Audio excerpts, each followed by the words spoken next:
And you know, you all want to, this is very important. November 18th. You all want to intimidate people from doing the right thing, and you think that you're going to intimidate me. You all have been trying to intimidate me for 5 years, which is why I have not been able to live in my house for 5 years, because the N-word has been written on my house.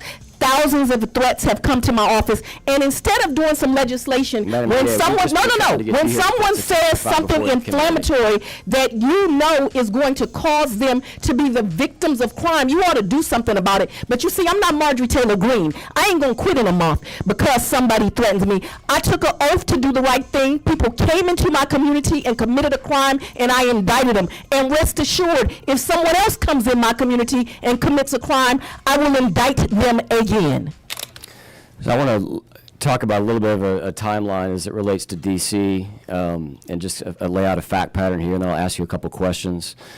On November 9th, then President Biden stated and was asked about President Trump returning to office, and he stated that we just have to demonstrate that he will not take power. If he does run, making sure he, under legitimate efforts of our Constitution, does not become the next president again. Are you familiar with that quotation from the president? That has nothing to do with this inquiry.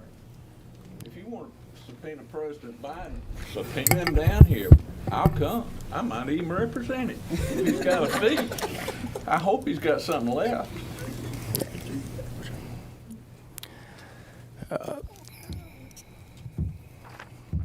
We're getting mighty thin.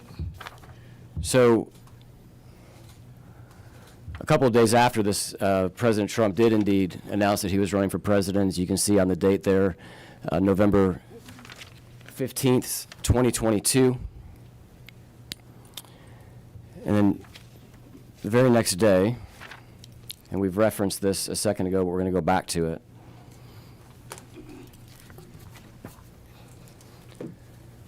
This helps you develop legislation. How? The very next day, there was a conversation between Mr. Wade. I'm sorry, there was an 8-hour, was described here as an interview with D.C. and the White House. Interview with who? It reads interview D.C./White House. It's it's on the screen. They said that they had. No, I'm laying a foundation here, Governor. Don't answer yet. Let me listen to the question. On November 18th, the very same day as this 8-hour phone call with the White House, U.S. Attorney General Merrick Garland appointed Special Counsel Jack Smith. And around that same period of time, some news reports say the same day, but we know within 2 weeks of that time, Matthew Colangelo, who is the former third highest ranking official at DOJ, tendered his resignation to take a position in the Manhattan prosecutor's office, which would go on to also indict President Trump. He committed crimes in a lot of places. And convicted by the jury of his peers.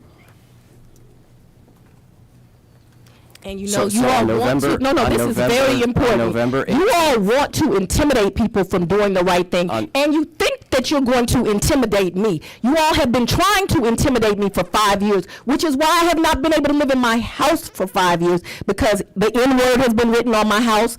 Thousands of threats have come to my office, and instead of doing some legislation, when someone says something inflammatory that you know is going to cause them to be the victims of crime, you ought to do something about it. But you see, I'm not Marjorie Taylor Greene. I ain't gonna quit in a month because somebody threatens me. I took an oath to do the right thing. People came into my community and committed a crime, and I indicted them. And rest assured, if someone else comes in my community and commits a crime, I will indict them again. The special purpose grand jury released its report just under a month after this time frame on December 15th of 2022. And said 39 people should be indicted, but in my discretion and looking at the evidence that was the most damning, I chose to only present an indictment to the grand jury of 19.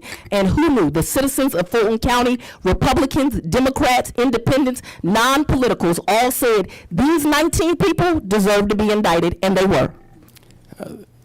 The question was, the special purpose grand jury released its report just under a month after this phone call between Mr. Wade and the White House, just a month after, on the very same day, Jack Smith was appointed by Merrick Garland, and just a month after the third-ranking member of the Department of Justice left the Department of Justice to go work for Alvin Bragg, that date being December 15th, 2022. Is that the date that the Special Purpose Grand Jury released its report?